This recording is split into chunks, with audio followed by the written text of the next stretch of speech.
Hello and welcome to my channel. This is Lisa with Lisa's Faith and Budget Planning channel. I'm excited to be here today. I'm excited to be here with you, getting into closing out my Paycheck 1 and setting up Paycheck 2. My husband got paid yesterday. Yesterday was Sunday. Well, he actually got paid on Friday, but because it was a weekend. But I'm doing this now the day after, so we're going to use actual numbers in the budgeting column, but that's okay. If you're new to my channel, welcome. I'm excited to have you here. I do monthly budgets, paycheck to paycheck budgets, as well as weekly check-ins, sinking funds, savings tracker, and a mortgage Monday once a month. So that I had to think about that. So that is what I do here. And you can just follow along and see exactly how we spend our money, what comes in, what goes out, and the decisions that we make on that. We're a family of 4 adults. I have 2 adult sons with autism that live at home with us, and we commingle all our money together and this is the family budget. And so everything we are spending is all 4 of us combined. We also are consumer debt free, meaning we do not owe on credit cards or loans or anything. The only thing we have is our mortgage, and we're accelerating that payoff, which is why I do a Mortgage Monday. I just go over in detail exactly what the numbers are doing and kind of show you how this could help speed your process if you want to be mortgage debt free. So our goal date is 2038, and so we have some years to go, but it's a brand new mortgage and we're trying to pay it off in 15 years. So check out that video. I'll link it in the cards and at the end screen at the end of this video, so you can check that out. And now we can get back into this. So things are happening, things are changing. I've talked a little bit about this already. I've added a bill and I'm changing things for next month, and we're going to talk about it. So I'm just going to start with Paycheck 1. And I'm going to close my notebook this way, get my calculator situated. Here we have military retirement, VA disability, rent and dividends. As you can see, we had 2 extra pennies higher for this. And then salary was higher. I based our salary for my husband on last month's numbers, but this month it went up because he got a raise last month, and it was a 5% raise. So that adjustment is here, and we're excited about that. So you'll see how those numbers kind of work out. I did have to transfer money from our savings, our money market account savings here to cover not a purchase. We actually stayed in a hotel for my family, and I'll talk about that a little bit. And then I had to do an adjustment of 8 cents for it to match my bank account. So I don't know where I went off on the pennies. It happens to me. And it can happen to anybody. But if it's only pennies that you're off and you're trying to match your bank account like I do, I'm pretty detailed in my budget, then don't worry too much about it. Just make the adjustment and make sure the math works out on paper. So as you go forward, paycheck to paycheck or month to month, it makes things a little bit easier. Now I'm going to go ahead and total these numbers. We're going to write it here, and I will be right back.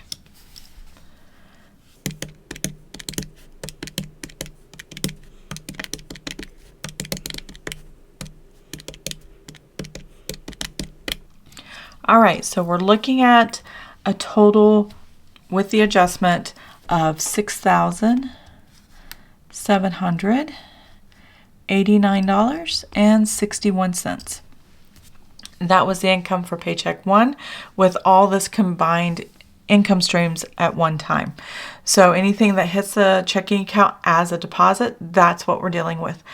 You are looking at basically a transaction log or a running balance of my actual checking account, that all the money comes in and where all the money comes out. And that's just what works best for us. I don't like a bunch of accounts. I have several accounts, but as far as our budgeting goes, money in one place and out the other. The only other difference I have is our spending categories, and some of the bills actually go onto the credit card, and every week I make sure I pay that off and bring it back to zero unless we have decided to keep something on there in order to wait for the next income stream to be able to take care of it. It just depends on how we decide and plan for the budget, but everything is thought through and everything is intentional, and the goal is always to keep the credit card paid off. Next, we have our expenses. Now, basically in this area right here, these are our fixed expenses. Some of them changed. I wrote the wrong number here when I did the mortgage. It was supposed to be a 6, not a 9. And so that was off a bit. And then water obviously decreased because I always budget a little bit higher for that, and it gives a little cushion built into the account, and that way everything's covered. And so that went down a little bit, just over $10. And everything else stayed the same. So I'm going to total the actuals for the fixed expenses, and then we're going to talk about the actuals for the spending categories that we had, and I'll show you where those numbers come from.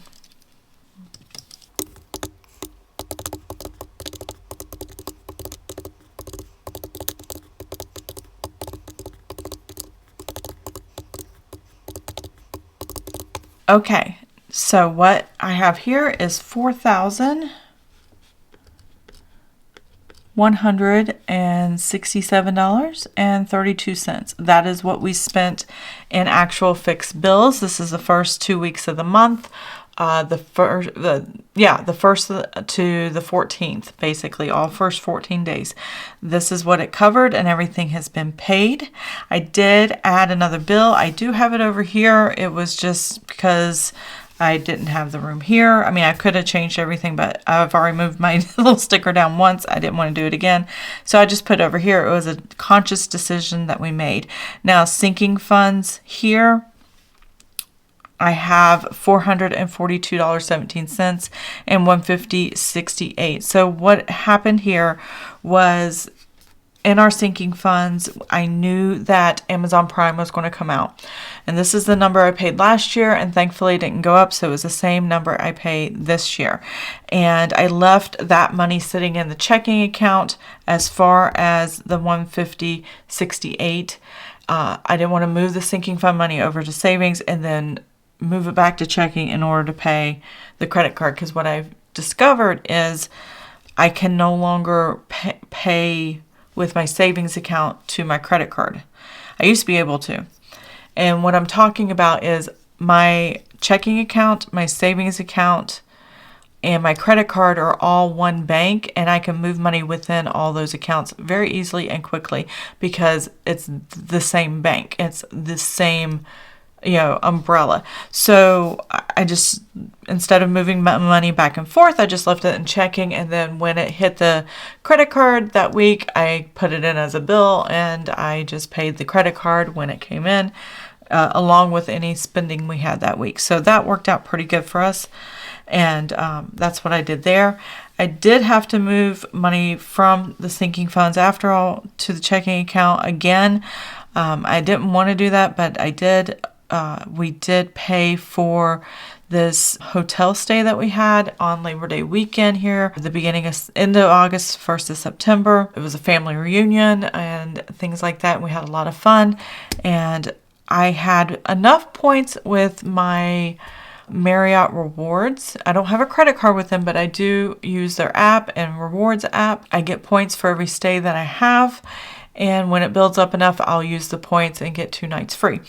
Or 4 nights free. And I was very close to having 4 nights free, but not enough to cover my son's rooms. So I went ahead and paid for theirs. And my husband and we had the room that didn't have any fees. So that worked out pretty good. And I still got the points, and I can use those hotel stays later. Again, they're hotels I would have used anyway, and you get points. It takes longer to get points, but it's fine. It's the whole point of it is not to get the points. The point of it is if they add points and we can use them, great. If not, no big deal. We'll move on with life. So that's how I kind of see rewards and rewards points, including my credit card. I don't do it for the rewards points. I don't use it for the rewards points. I don't even use it for a credit score. I use it as a holding pattern, and I pay once a week for paying it off. And yeah, it works out so nice to do that. Instead of seeing a million transactions in your checking account, I just track the credit card, and I don't know, I really like it that way. So the rewards are just bonuses, whether they happen or not, I really don't care. All right, so moving on from that soapbox, let's go through and figure where the actual spending was in these categories. I did adjust a lot this month in the budgeted amount.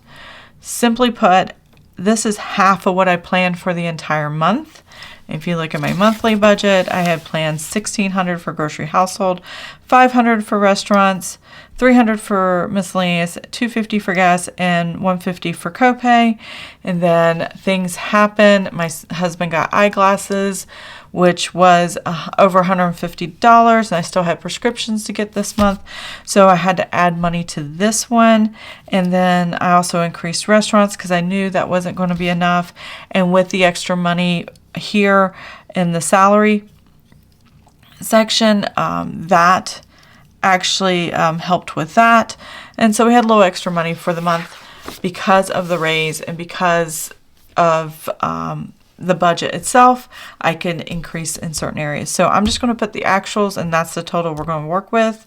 And then it's going to be different for Paycheck 2. I can't put exactly $1,400 because we were running short in different areas. Okay, so Paycheck 1, the way I discover exactly how much I spent for like grocery household, restaurants, miscellaneous, gasoline, co-pays, which is our medical, unbudgeted. There is a tracker I have for that. If you've not seen my weekly check-in, this is where I do it, and this is where I find it. So what happens here is I take what I spent on grocery household, which is always the first, they're always in the same order, $169.47, and then I add the $465.53. So I've spent $635 even for grocery household so far this month in the first 2 weeks. So that is where I get my numbers. Now the rest of these I've already done the math, so I'm just going to write those down and tell you what they are as I fill them in. So here I have $635. All right. Restaurants, I have just over what we talked about or what I had estimated in my budget, but I added more cash to this so that it would work out. And the reason I added more is because we did travel and 2.5 hours from here and met for a family reunion, had a couple nights in a hotel, so we did spend extra on eating out while we were traveling. That was $284.25. And then miscellaneous, I have $150, and we actually spent $91.37. And then gasoline, I actually spent, hold on a second, my notes aren't clear. Okay, so it was $171.32 for gas. It was $106, I'm not even on the line. $161.13 for copay. That included a $157 pair of glasses that my husband got. He needed new glasses. He's the only one in the family got new glasses. We all had our vision appointment, and he's the only one that needed new glasses. And then we had some unbudgeted. There was something unbudgeted that I was waiting to pay off at the end of the month, and I paid it early, and included also paying this hotel stay. So that hotel stay is part of this unbudgeted, as well as another item that we were paying. And so I had the money transferred for the hotel stay, but I didn't have the money transferred for the other unbudgeted item. It was something my husband purchased for, I think, $133. Here, this is $380.75. Again, some of the money was transferred over, and then some of it I just paid early before I was ready. It happens. But we have the money. We have the money in savings. I wouldn't risk that unless I knew I had a way of paying it. I just wanted to make more time to decide at what point and where the money was coming from. And so that's kind of where we were at with that. All right. Here at the bottom, I have Hulu and LDE, which means Live, Disney Plus, and ESPN Plus. and we did $87.15 for that. This is, I don't know if this is promotion, but that's what it was charged. And then next month it's going to be $95, $96, something like that going forward.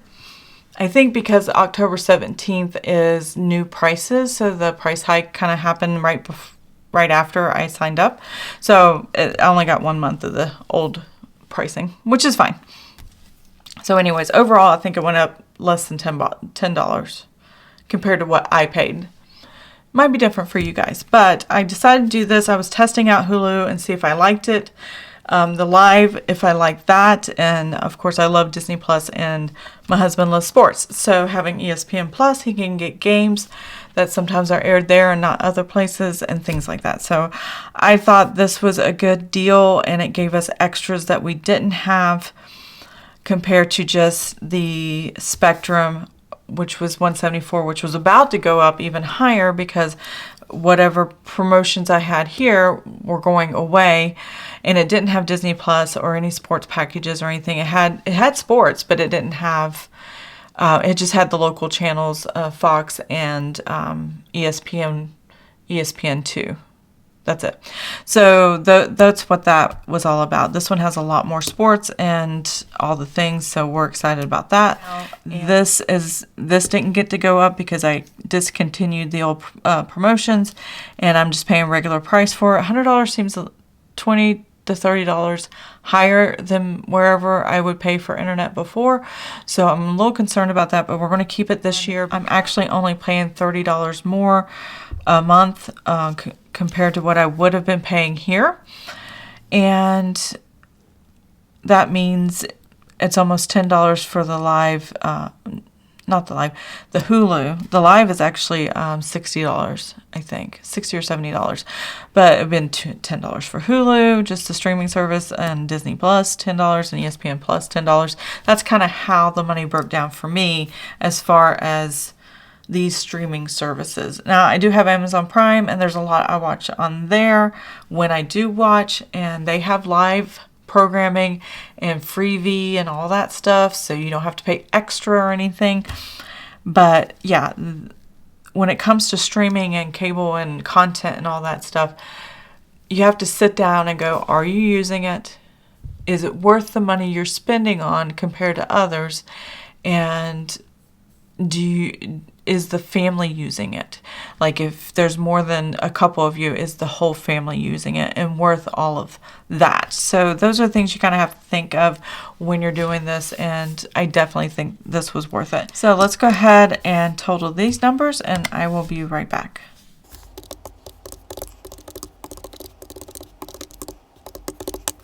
All right, total here that I have is $1,810.97.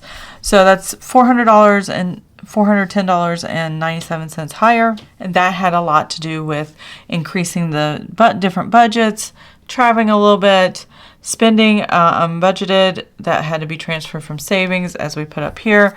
So this counterbalances this and almost zeroes it out, and then the extra one I wasn't ready to pay, but I paid anyway. So now what I get to do is to see the actual balance forward from the Paycheck 1 into Paycheck 2. This is the cash sitting in the checking account the night before my husband's new income or next income on the 15th of the month hit the bank.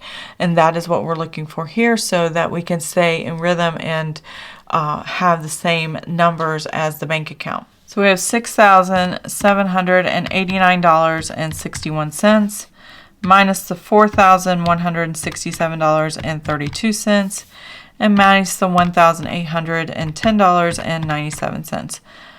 That gives me a total of $811.32. And that's my balance forward for Paycheck 2. Without that number and not looking at the bank account, I don't know, when I see the deposit hit and I see the total in the checking account, you have to ask yourself, okay, how much of that was already covered and paid and took care of bills and expenses, and how much of it is just what came over? Without that, you won't know that maybe a bill hasn't posted yet over here, and then you are still waiting on it. And then it finally does, and you thought you had already paid it and you didn't. Without that kind of tracking, it can get really confusing very quickly. So that's why I always write these out. When they actually hit the checking account, I put it in the actual column. I just check the bank every morning. You may have a different rhythm. It may be once a week. I wouldn't go more than a week without checking your bank account for fraud or other things that could be happening. There's always data breaches, Social Security leaks, all that stuff. So you want to see these things in your bank account and make sure nothing's happening there. So this is the number I'm going to balance forward up here, which is $811.32. That was what was sitting in the checking account. And I double checked the night before the checking account got the deposit. Did this number match? And it did. So I'm good to go there. Now, my husband's salary did not change. Previous months, it fluctuated by a few dollars. This time, it was identical as Paycheck 1. So we're writing that again. $1,411.90. Going forward, this is going to be my new minimum as far as how much my husband gets paid in his salary job. So that is what we're going to put there. I always put 0 for other because I don't count on money I don't know about and I don't budget for that. So we're just going to leave that 0. If I have to transfer from savings to checking, I'll put that there. If we get a refund or something that needs to go there, or if somebody generously decides to give money, I'll put it there as well. So that's just the name of the game. So I'm going to go ahead and write in the actual column here these two numbers because this is like 3 days later me doing this and I already know their actuals and the money's already been deposited. So I'm just going to go ahead and save time and write it here for next time. And when I do my closeout video at the end of the month, which will be Paycheck 2 closeout and week 5 closeout of the weekly check-in. I do those together to close out the entire month. And then I start fresh new in the new month, which is October, and I'm super excited about because it's my birthday, it's my husband's birthday, we're doing things, it's going to be fun. Now, before I get into Paycheck 2 and all this stuff, I did want to show you guys, if you have not seen my previous video, I talked about this ledger thing that I saw on YouTube, basically, and it's for tracking, and my husband and I have been using this. So if you don't want a notebook like this, you don't want to track like I do, if you just take out all your fixed expenses and just leave yourself what cash is left over, and that's what your gas, groceries, and variable spending is, you can just use something like this. You can create some categories. I have 6 on here. I have 5 on here. You can write the amount. You put the date and description, and you just start with the number and work your way down. I will show you mine. I customize mine so it doesn't look like this, but this here is in the description box below under my freebies.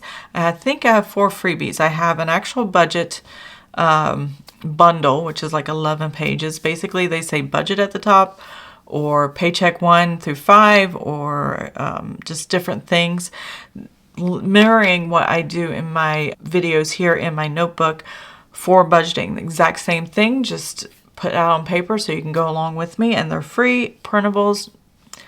Just use the links. They're Google Drives. Last week when I did talk about this, I do apologize. I forgot to unlock it for anybody to download. So one person tried, and then I had to approve it, and then hopefully they got it. So if you didn't get it, try again. You'll get it. The link works. And so let me know if the links don't work. And then I had a coupon savings challenge. So if you used a coupon account at any store, whatever, you can take that amount and save it into some kind of challenge and see how much you have, per month, year, 6 months, whatever. It was just a fun way of taking a coupon amount and actually saving what you actually saved in your groceries that time period. So, but these are in the description box. They're free. Just check them out.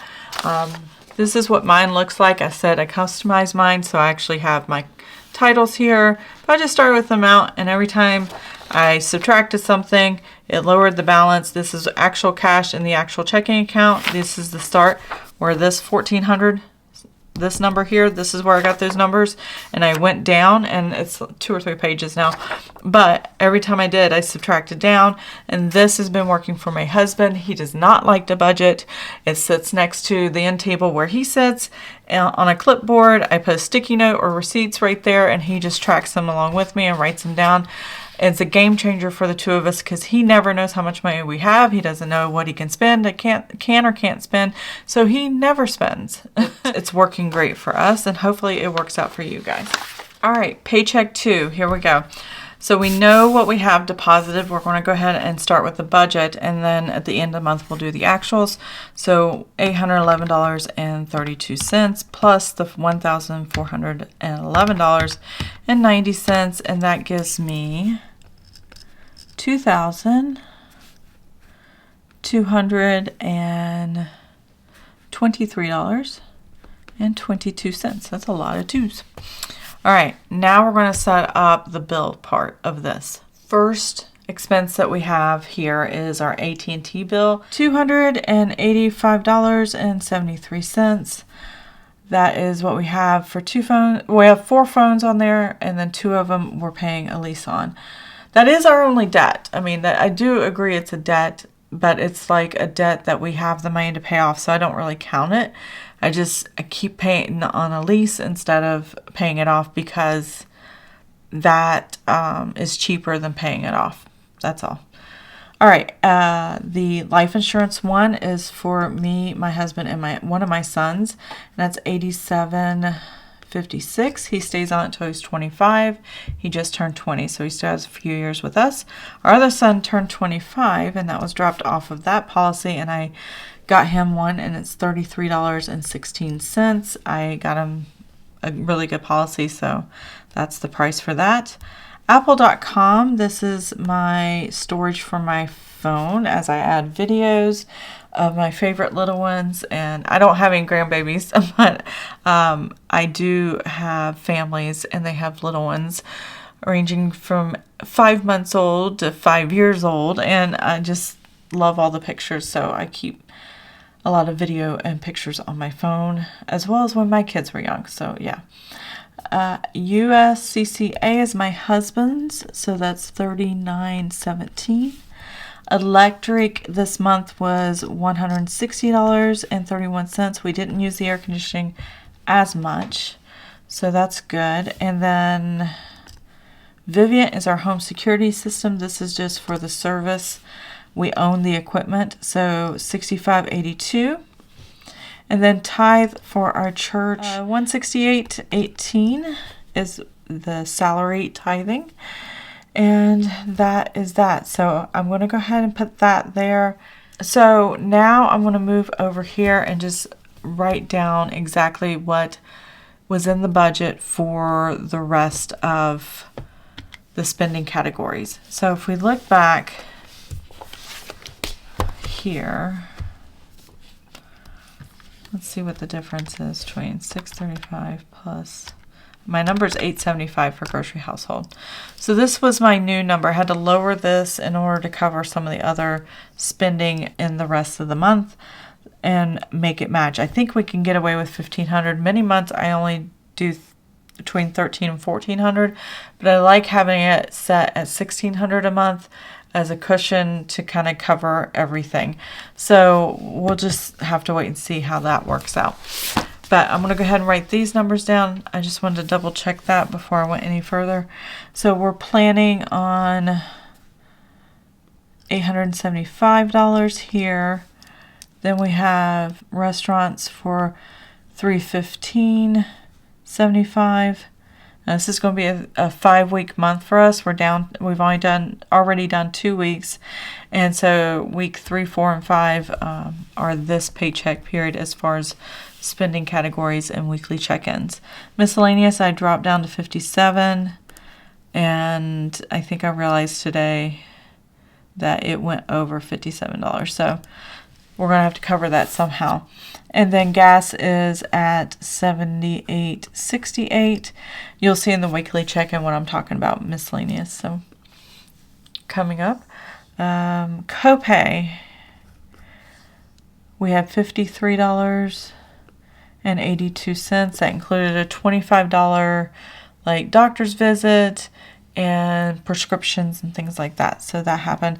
Budget is always zero. It just is a placeholder to add an amount of money of things we spent that were either paid off because we transferred money from savings to take care of it, or it was extra money we had in the buffer of the checking account, where we used to have extra money sitting in the checking account more than what we do now. So okay, so now we need to find out how much these expenses are, and I will be right back. I do have to make one correction. I just realized this is not the right number.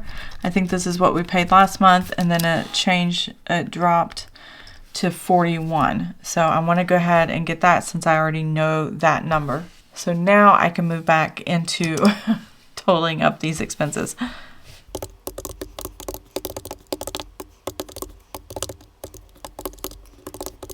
Okay, so the budget is now at $842.60 as far as the fixed expenses, and now we're going to move over here to the budget for the variable expenses.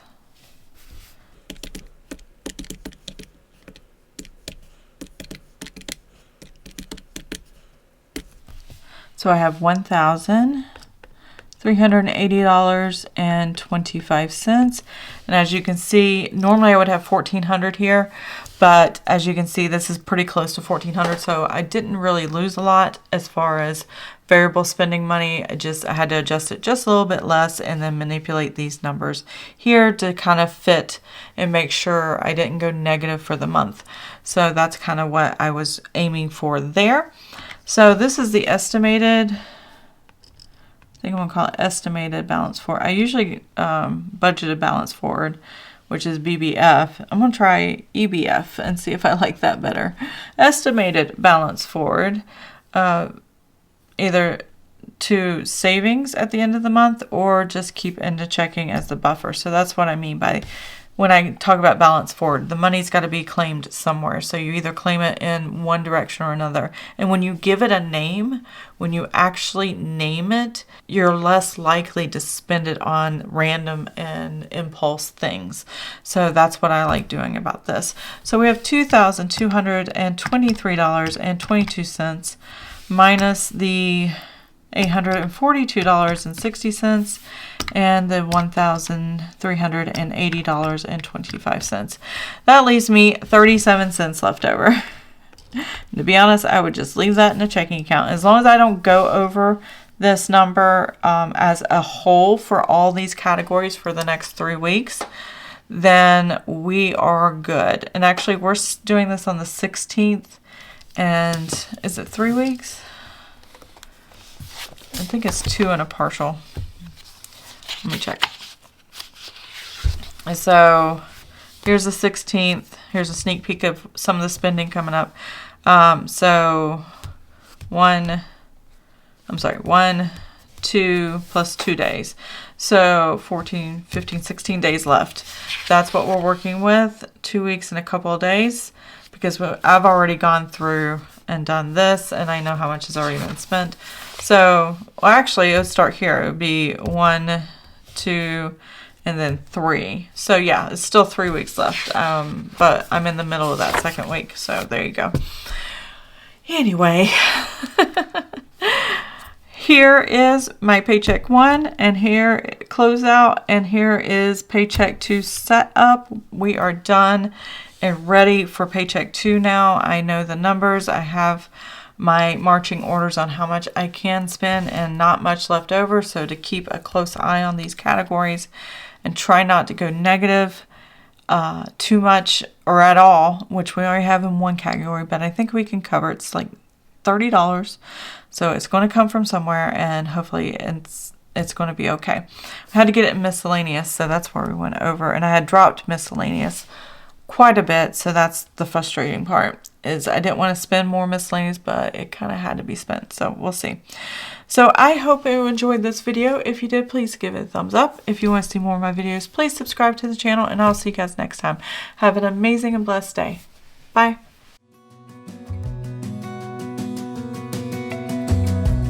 As a young girl, the fields were mine. We played hide and seek for hours, raised our shadows among the pines. So offshore, playful and